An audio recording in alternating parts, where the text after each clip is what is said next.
Comeback time. This thing was written in June. Now it's the first video of the year. Thanks for your patience. Anyways, on with the video. I think I know why Noah and Mio from the past died in blue modes, while their companions died in red. Why are there so many Ouroboros and Xenoblade 2 blade system similarity? And the reasons for N's betrayal. Spoilers for Xenoblade 2 and 3, as their systems are more alike than some people think. Also consider commenting on your thoughts and sharing this video, it will help my channel a lot. Soldiers that are killed with blades in battle release red modes. Life energy for husks and this world. Fueling the clocks, keeping balance, preventing the overlapping. While going outside the system or afterlife is through golden modes, like in the Homecoming, or the city people that were not born from registered data in Origins database, unlike soldiers from Bionis and Allrest. But we also have blue modes. When forgotten husks are sent off, when consuls die, they also live in blue modes, go back to Origin. So, how come Noah and Mio died in blue modes in those two prior incarnations? Short answer, the OUROBOROS stone acting like the blade system and as a smaller origin. The OUROBOROS stone gathers data of their users in order to grow. And, in turn, the user's power grows as well. Kinda like a one-for-all situation, as someone said to me once. Think of the blade system in Xenoblade 2. The blades gather data of their users, biological and emotions, and when blades die, they become blue modes. All their data goes to Logos and Numa, who then send it back to the cores with new evolutionary code. Nia made these stones, was there when Klaus explained this system. She is one of the keys of Origin and has a link to Numa. Makes sense how this system was made, especially since Numa also seems to be involved with the stones. As strong wills in quantity formed Mobius, granting them immense power over Origin, the OUROBOROS stone would work like a micro-collective consciousness center, basically a micro-Origin system. The wills that resist. You could say the OUROBOROS are to the stone what the consuls are to Origin. Mobius have the right to use the flame clocks, which gathers the energy for Origin and the world, as they please, as long as they keep things working. Same would go for OUROBOROS with their stone, the right to use that energy. Of other OUROBOROS? It's in the name, after all. That energy would be the accumulated data and then, after death, souls? Hence energy of countless OUROBOROS generations. You all saw the blue modes that the stone contained, or even the flame inside, similar to Mobius flames, and as its main vital component, it needs a piece of Origin metal, a conductor or storer of souls, knowingly or unknowingly giving their life to the next generation, hoping they succeed, and so on, until one frees the world from Mobius. You can notice that each stone has a bit more of light modes than the last. Small addition, how do the stones work? We've only seen the actual stone being used once. Seems that, like Nia says, a catalysis, with two main components interacting, whatever is inside the base of the stone and the Origin metal on the top part.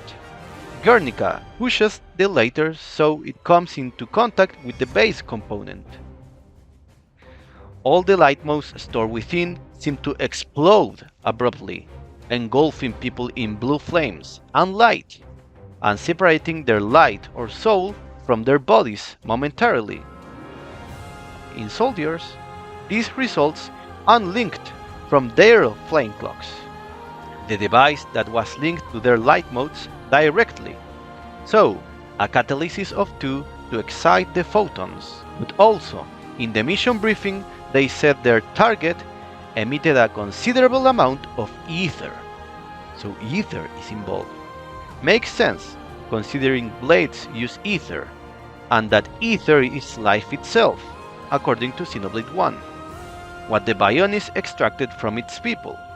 Ferronices are portable iron Bionices after all. So, Noah and Mio die, but their light modes go back to the Ouroboros stone to power up the next ones, recycled over and over for this fight. It is called Ouroboros after all. They eat their own flames.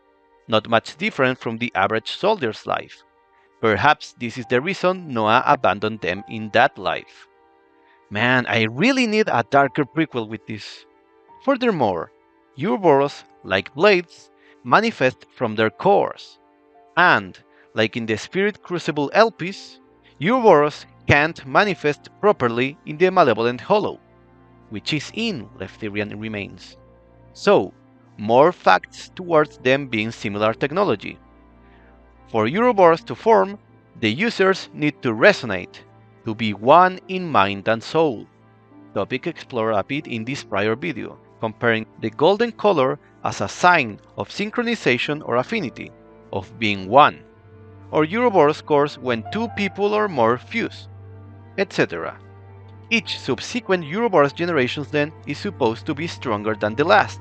Thanks to the efforts of the last, we saw they arrived to Origin this time, going into a suicide mission until one iteration is strong enough to fight Mobius on equal ground and override it from the system and win the Origin elections, which is basically us in the base game freeing the colonies.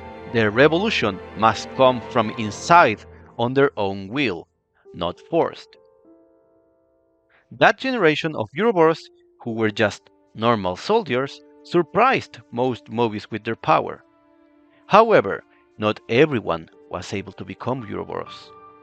We saw Noah and Mio companions die in red modes, meaning not only they were unfreed soldiers. Also, the city didn't exist yet, only Ouroboros descendants were unregistered and you couldn't extract life from. But also, that they didn't resonate with the Ouroboros stone. They lacked aptitude, as explained with awakening core crystals in Xenoblade 2, and the candidates in 3 by Monica. What is aptitude? Who knows? Sounds like skill and a very strong will, emotion or desire. We also heard from them that they were finally able to activate it, as if they had issues before. They themselves admit they don't understand it fully yet, but it should be good enough. Where did I hear that before? Microterminals also had a small Origin metal shard. Imagine the old Ouroboros in the past using these devices, as if they were in some Sentai or Kamen Rider show. But the frame seems to be a separate thing, so maybe these were necklaces or... I don't think Riku made these. Rather, they were along all the research papers from the city and the stones themselves. We saw only 2, so perhaps they were only 2 and were Noah and Mios, as their companions didn't become Ouroboros. But there's no way for us to know that. Also, the terminals shined and vibrated, kinda like Lucky 7 and the Cloud Keep key. What could this mean? We know that Noah and company developed the Ouroboros power to break Mobius cores, and managed a way to pass it through generations. Passing on the power refers to the Ouroboros blood, or the Ouroboros stone itself? We know Noah and Mio ran away, while their later off-screen companions shouted why they would betray them, that they finally had the Ouroboros stone. What the spark were they thinking? Later on, Gondor was in charge of the Ouroboros stone research, and was the first Ouroboros gauntlets user, later giving them to his son, and his son to his, Matthew, who said this whole thing started about 70 years ago. How did Gondor get the stone? So, did Granddad Gondor craft the Ouroboros gauntlet from components of the Ouroboros stone? Seems like it, as it's quite open, as Riku had to fix it based on records and research from that time.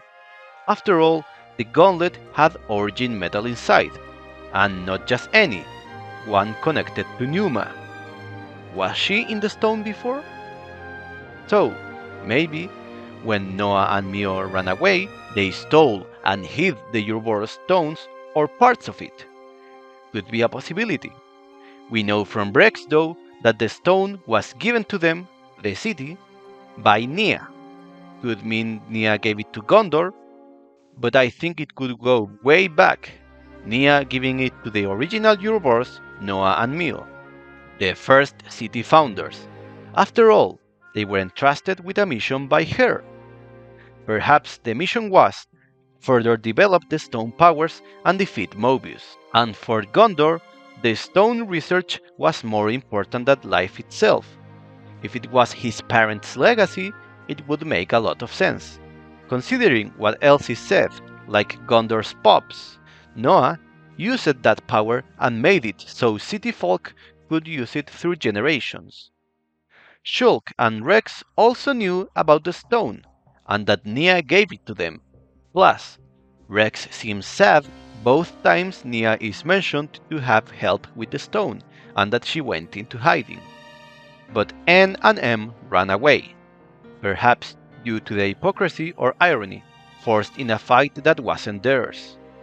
From their point of view, they were from Ionios, trying to destroy Ionios because the rulers of Bionis and Ulrest said it was the right thing. Nia and Melia have some regret in Chapter 7. They decided Ouroboros should decide by themselves, like they once did before them. Their revolution must come from within and on their own will. Betraying that mission for a short household life was, for better or worse, for their freedom to choose. No one likes to fight someone else's war and knowing you are not going to win in the current life. I wonder if the stone had some role in anchoring Noah when he departed to the afterlife, so he could go back to Ionios. Also, Gondor said they were a breath away from success. How did old Noah and Mio's Ouroboros dance look like? Or was it something different? Is there a reason N refuses to have a Mobius transformation? Like, deep within he hates them, doesn't want the easy transformation as they fail to develop the interlink on their own? Also, even after being drained from life of the world's flow energy, the red motes in battle, blue motes can be extracted from husks, a mixture of their souls, memories, thoughts, feelings, and those of the Overseers themselves.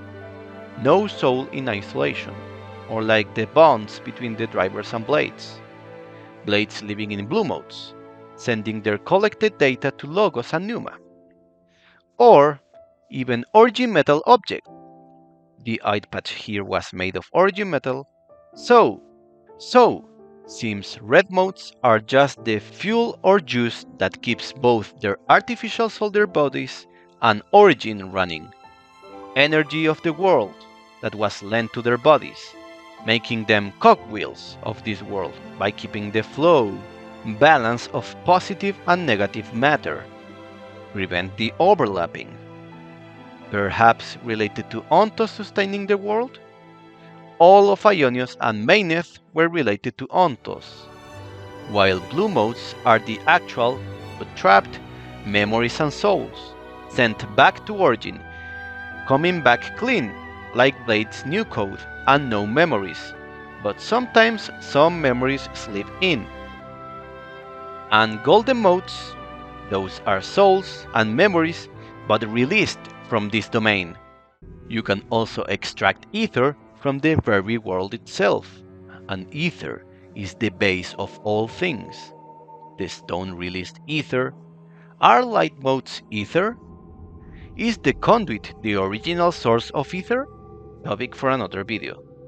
Man, this era of early Ionios is so interesting. If we only had wave 5, please Monolith. Okay, this is a brand new ending paragraph, as the original script was from June 2025.